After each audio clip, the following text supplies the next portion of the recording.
Hello friends, very good morning. Myself Dr. M.H. Annaya, and in today's video we are going to work out a problem on a welded joint which is subjected to a tensile load. And in today's video the question reads like this: a steel plate of 50 millimeter wide and 15 thick is to be welded to another plate by a transverse weld. When we say transverse weld, the welding, there's a fillet welding, whatever you are doing now, is subjected to a tensile load, and welding is done perpendicular to the load axis. A transverse weld is also called as a normal weld. Determine the length of the weld required when the load is static, that is the case 1, and second part is when the load is dynamic or fatigue loading. Friends, let us write the question as per this problem. So friends, we have got a plate whose width is given to be 50 millimeter, and that is welded to another plate by a transverse weld. Say this is the welding done, and let us say this is the length of the weld L,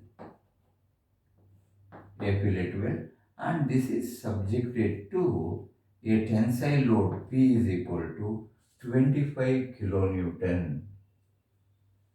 So length of weld is required so and so. Yes, this is subject to a tensile load of 25 kilonewton. So P is 25 kilonewton, and this is tensile in nature. So here also you are going to have this P. P is 25 kilonewton. And here we have been asked to find out the length of the weld required to sustain this load of 25 kilonewton. Friends, here let us consider the case 1, that is when the load is static.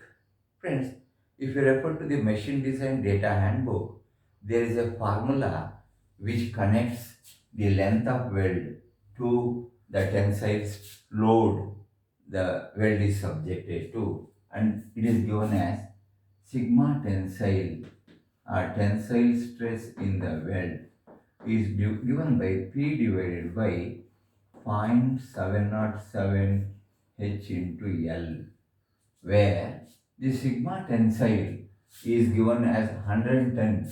So sigma tensile is given as 110 Newton per mm square. If not given, there is a table in the machine design data handbook, and you have to refer and obtain the value of the sigma tensile. P is the load that is given as 25 kilonewton, 25 into 10 to the power of 3 Newton. H is the plate thickness that is given in the problem. Plate thickness is given as 15 That is, this plate, which is having a width is equal to 50 Dimensions are given on the plate: 15 thickness and 50 wide. I will call this as B, that is equal to width equal to 50 and the thickness of this I will show here as the cross section, that is given as 15 So this is 15 Friends, you got the thickness and the width, and this is the millimeter plate thickness, and L is this length of the weld that is to be found out. Length of weld. Friends, we are considering the case number 1 when the load is static. Friends, if you make this substitution of all these values, you will get this as 110 sigma tensile is load is 25 into 10 to the power of 3 divided by 0.707 into H is 15 into L, the length of the weld. that is required to sustain this load. Friends, if you simplify this, you are going to get the length of the weld as 21.4 mm. You will get length of the weld equal to 21.4. So L is equal to 21.4 mm. This is the answer for the first part, the length required when the load is static. And friends, let us move on to the second part of the question. What's the length of the weld required when the load is dynamic? That is case B, when load is dynamic or fatigue loading. Load is dynamic. Friends, here we make use of the same formula as you have used, but what happens in case of the dynamic loads or fatigue load? The joint fails at a smaller value of stress compared to that of the static load.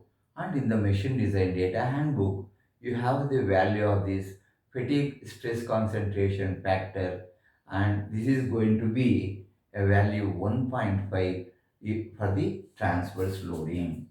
So when the load is dynamic, we have the sigma allowable or the permissible stress is equal to sigma tensile by fatigue stress concentration factor. Fatigue stress concentration factor. The value is given to us. If not given, you have to refer to the handbook and work time. So this is given as 110, and the fatigue stress concentration factor is 1.5, and this works out to 73.3. 73.3. That is to say, this giant fails at a stress value. You cannot go beyond this. So it fails at a smaller value of stress. So apart from this allowable stress, all other parameters remain the same, and we have to substitute in the formula and obtain what is the length of weld required.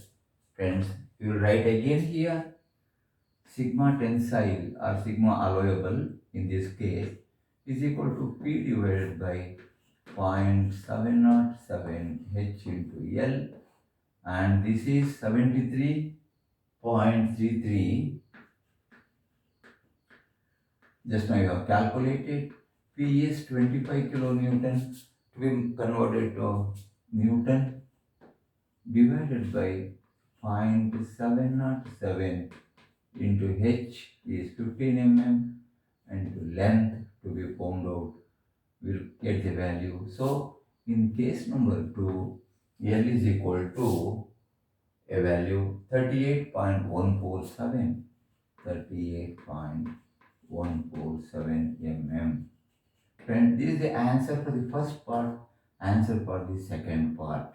And you observe here, friend, since in the fatigue loading, the joint fails at a smaller value of stress, we need to have more length compared to that of the static loading. And you can observe here, friends, the width of the plate is 50 mm, whereas the length of weld required in both the cases, for static and dynamic case, it is far lesser than the width of the plate. So, whenever the length of weld required is lesser than the width of the plate, I can just write down here,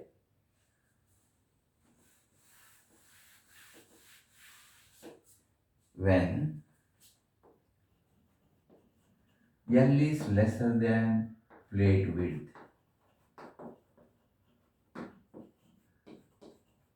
comma, a single normal weld, single transverse weld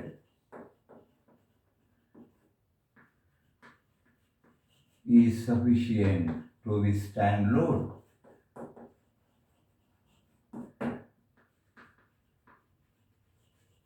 To withstand load. you may ask me a question. So what happens if the length of weld required is more than the plate width? That is, this is becoming say 60 mm. You have to extend both the sides. But this extension beyond the width of the plate is of no use. So when the length is lesser than the plate width, a single transverse weld is sufficient. And if L is greater than B, the plate width,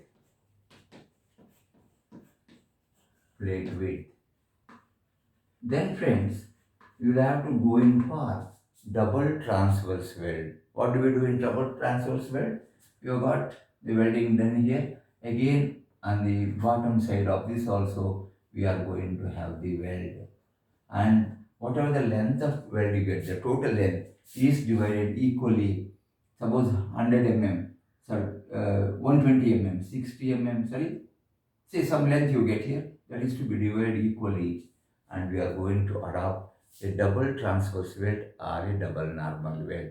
But in this case, the length is lesser than the plate width in both the dynamic load and also for the static load, and hence we need not go in for the double transverse weld. A single transverse weld is sufficient to withstand this load.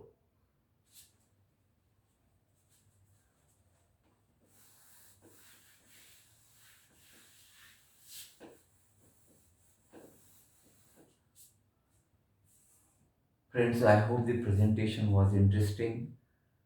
Please go through the complete video, and if you like this video, do share with all your friends without fail. Have a nice day.